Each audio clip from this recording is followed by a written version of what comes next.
बातमी आहे रायगड जिल्ह्यामधल्या अलिबागमधून। अलिबाग जवळच्या कोर्लई समुद्रकिनारी मध्यरात्री एक संशयास्पद बोट आढळलेली आहे आणि ही बोट आता बेपत्ता झाली आहे। संशयास्पद बोट रडार बाहेर गेल्यानं हेलिकॉप्टरच्या माध्यमातून तिचा शोध घेतला जातोय। ती बोट पाकिस्तानी असल्याचा संशय आहे। तटरक्षक दल आणि पोलिसांच्या माध्यमातून बोटीचा शोध सध्या सुरू आहे। मध्यरात्री 2 वाजण्याच्या सुमारास ही संशयास्पद बोट आढळलेली होती। त्यानंतर पोलिसांनी या बोटीला झाकून ठेवल्याची माहिती स्थानिकांनी दिली। मात्र आता ही बोट गायब झाली असून तिचा शोध सुरू करण्यात आलाय। ही बोट आली कुठून होती आणि त्या बोटीमध्ये नेमकं होतं तरी काय याचाही तपास केला जातोय।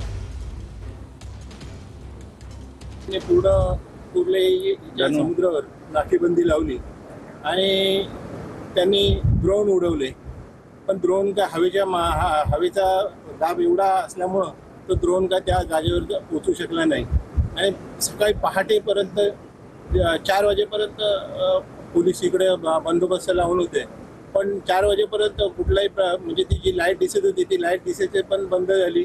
मग जर ती पोलिसांचं म्हणणं असं होतं का ती पाकिस्तानी बोट आहे आणि त्याचा नंबर सुद्धा त्याला लोकेट झाला होता, तर ती जी बोट होती ती कशासाठी आली होती आणि काय करण्यासाठी आली होती काय अद्यापर्यंत आम्हाला कळलं नाही। जर काय तिथे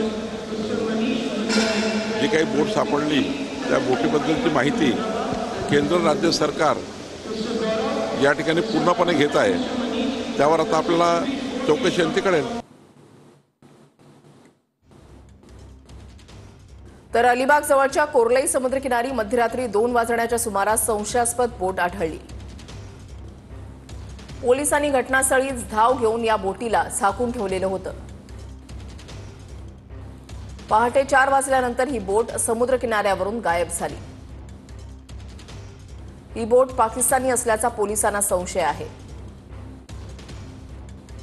संशयास्पद बोट सध्या रडारच्या बाहेर आहे। हेलिकॉप्टरच्या माध्यमातून बोटीचा शोध सुरू आहे।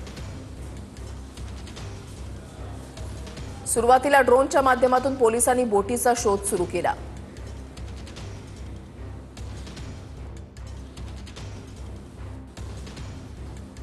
समुद्रकिनारी जोरदार हवा असल्यानं ड्रोनच्या माध्यमातून बोटीचा शोध घेणं शक्य झालं नाही।